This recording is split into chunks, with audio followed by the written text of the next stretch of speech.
Hello mga ka-trending, welcome back to ZK Trend. Matapos nga ang sunod-sunod na projects nitong ating Donnie at Belle, sa wakas nga ay nakapagbakasyon na nga itong ating Donnie at Belle kasama ang kanilang mahal sa buhay.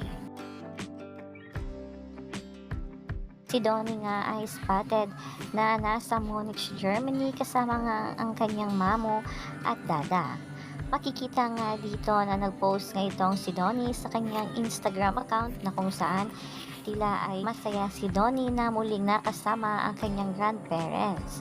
At may pa-audio story pa itong si Donnie na kung saan kasama nga niya ang kanyang mamo at dada habang nasa tabing dagat.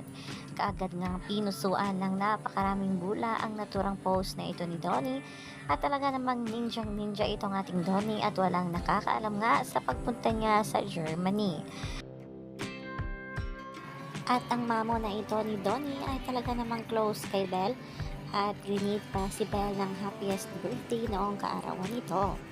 Mamo knows best talaga.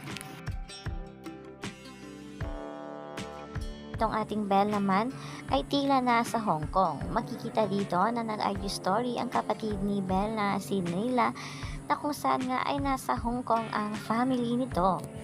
Naghihintay pa ang ilang mga bula sa mga panibagong update ni Donnie at Belle habang nasa bakasyon. Deserve na deserve ito ni Donnie at Belle na makapagpahinga at makasama naman ang kanilang mga mahal sa buhay.